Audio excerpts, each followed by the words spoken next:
그러면은 이 오전 시간을 잘 활용한다고 했는데 오전 스케줄이 어떻게 돌아갔어요? 오전 스케줄을 한번 공유를 좀 해줄 수 있어요?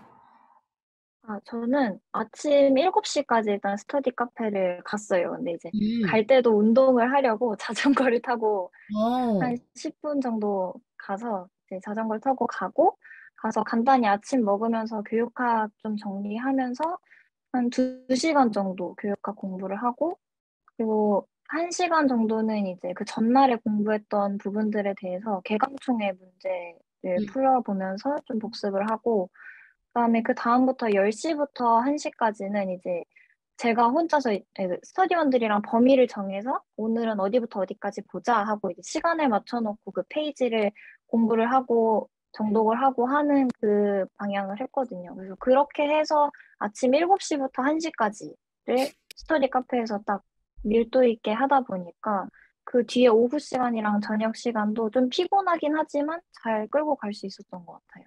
10시부터 1시까지 전공 분배를 쪽수를 정해가지고 봤다고 했는데, 그러면은 거의 한 11시, 12시, 1시, 3시간 정도가량의 뭐 페이지 수를 정했어요? 뭐 1시간에 몇 페이지를 본다, 이렇게?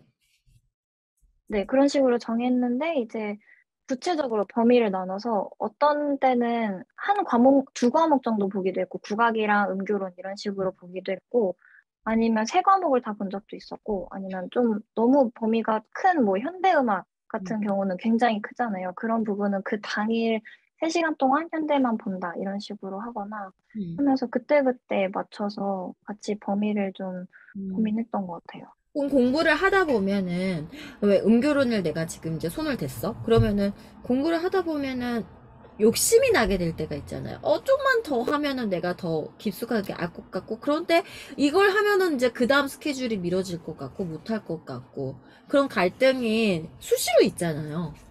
네. 네. 그때마다 난 이제 궁금한 게 그거지. 10시부터 1시까지 그러면은 정확하게 무슨 공부 방법이 있었던 거냐. 내가 어디까지를 볼 거라는 어떤 그런 판단이라든지 그런 거를 네. 구체적으로 계획하고 들어간 거냐.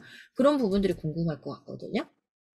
아, 구체적으로, 굉장히 구체적으로 계획해서, 음. 뭐, 5페이지를 보는데 한 7분, 이런 식으로 정말 타이머를 맞춰놓고 그렇게 공부를 했거든요. 그래서 그 시간 내로 어떻게든 해결하겠다라고 생각하고, 해결이 되지 않은 부분은 이제 제 노트에다가 따로 적어서 그 부분은 오후 시간에, 제 공부 시간에 따로 더 복습을 하고, 음. 음. 그렇게 했었어요.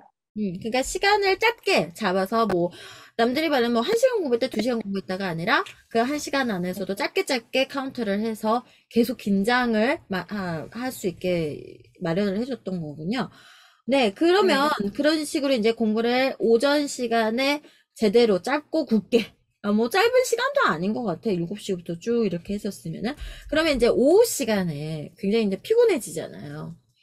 피곤해지고 그리고 일찍 일어나기 때문에 더더욱 피곤할 것 같거든. 그러면 점심을 먹고 나서 선생님은 어땠어요? 이제 공부할 때 제일 좀 힘든 시간대가 어느 시간대였어요?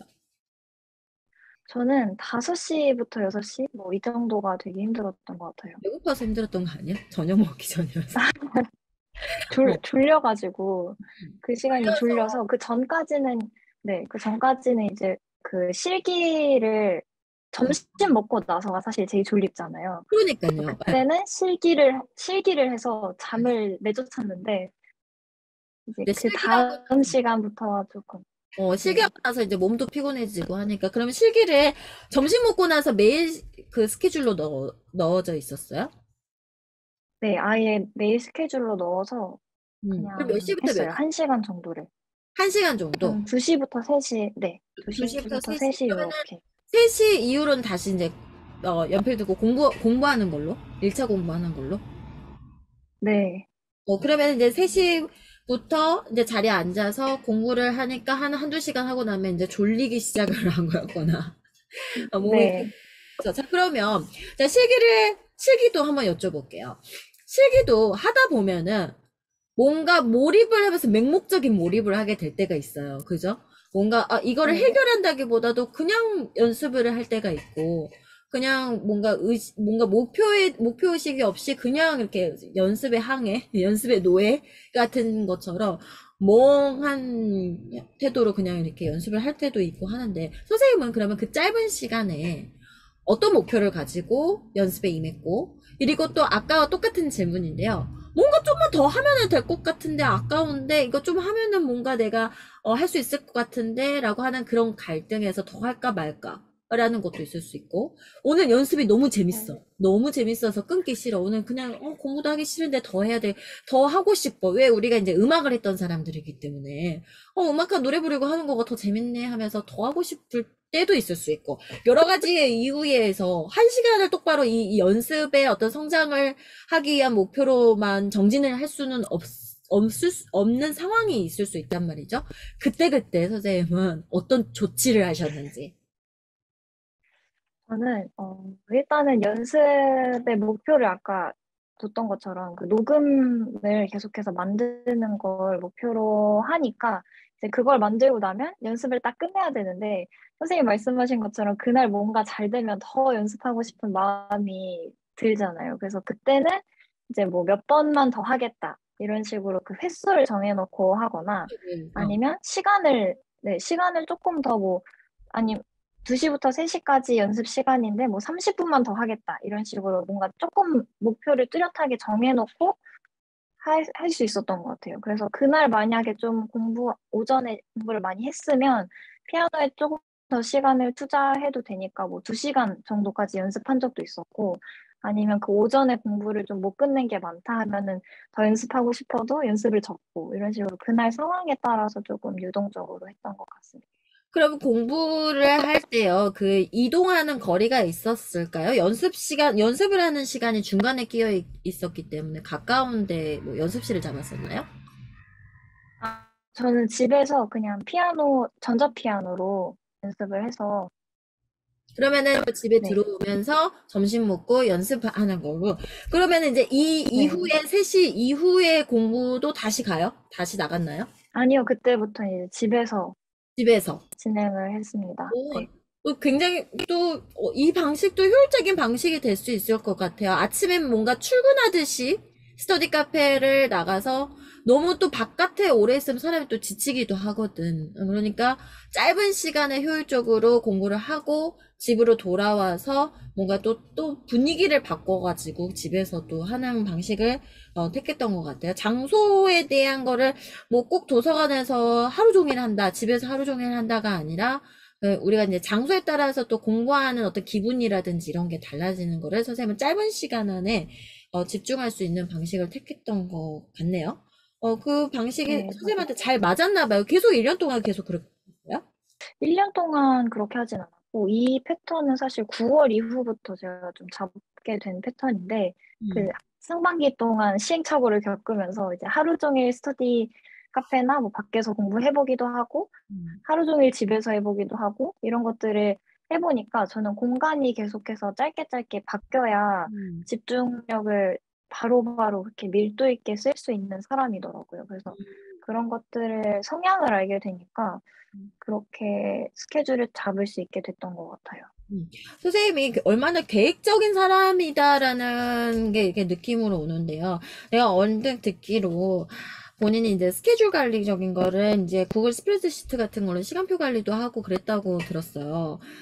본인이 지금 이제 이게 많은 분들이 어떻게 보면 시간을 다투는 거잖아요. 우리가 수험생활을 한다는 거가. 그러면 이 스프레드시트를 활용하면 어떤 점이 좋더라? 누군가는 이 다이어리 쓰는 것도 너무 시간 아까워요. 그걸 생각하면서 한다는 것도 아깝고, 뭔가 신경을 써야 된다는 것 자체가 아까워요라고 하는데, 또 막상 결과를 보면 이런 계획을 잘 세우시고 이런 관리를 잘 하시는 분들이 결과도 좋더라고요. 분명히 장점이 있기 때문에 선생님께서 이거를 잘 활용을 하셨을 것 같아요. 저한테 이 스프레드시트도 잠깐 보여주셨었고, 또 선생님들한테 네. 잠깐 이 부분에 대한 거에 대한 장점, 뭔가 시간이 걸리고 번거로움이 있어도 이거를 활용하면 이런 점이 좋았기 때문에 나는 이렇게 했다라고 한다면 어떤 점은 있을까요? 저는 일단 사실 뭐 레슨 등의 일정도 있고, 뭐 강의 일정도 있고, 개인적인 일정도 있고, 스케줄 관리도 해야 되고, 그다음에 공부 일정도 관리를 해야 되잖아요, 저희가. 근데 그거를 2개를 같이 실시간으로 관리할 수 있는 방법이 뭘까 고민을 하다가 이 구글 스프레드시트를 활용한 건데, 저는 근데 이거를 썼을 때 제일 좋은 점은 저는 한 시간을 단위로 한 칸씩 칸을 분리를 해놨어요. 그래서 한 시간, 뭐 7시부터 8시, 8시부터 9시, 9시부터 10시 이런 식으로 해놔서 그 한 시간 동안 무슨 공부를 할 건지를 계획을 뭐 일주일치를 계획을 짜놓고 그다음에 그 일주일치를 계획을 짜놓고 그래서 네, 그렇게 했는데 가장 좋았던 거는 그 전주랑 그 전전주에 어떤 부분을 내가 중점적으로 공부했는지를 한눈에 파악할 수 있다 보니까 아, 뭐 지난주엔 국악을 많이 했는데 이번 주에 서양을 그러니까 지난주에 국악을 많이 해서 서양을 많이 못했다라는 걸 사실 하루하루 작성하는 플래너를 보면 한눈에 보이진 않잖아요, 거시적으로. 그래서 거시적으로 좀 볼 수 있고, 그래서 내가 어떤 부분이 약한지를 파악할 수 있었던 게 가장 강점이고 좋은 점이 아니었나라고 음. 생각이 듭니다. 음. 사실 뭐 어디가 약할까, 내가 어디가 부족한 부분일까, 사실은 그거는 물리적인 시간 투자가 필요한 부분이 맞아요. 근데 많은 분들이 공부에 그냥 치여 살다 보니까 뭘 얼마나 했는지조차도 자기가 계산이 안 되는 거지. 그냥 막연하게 하루 10시간씩 찍었어요 밖에 안 되니까. 근데 선생님이 오늘 해주신 말씀에서 거시적으로 나의 스케줄을 모니터링 해보는 거가 굉장히 필요하다. 어딘가에 치우침이 없는 건지 그걸 한눈에 이렇게 확인해보는 작업이 시각화해서 본다라는 거가 내 부족한 부분, 물리적인 투자 시간이 어디가 부족했는가를 알 수 있는 좋은 것 같아요.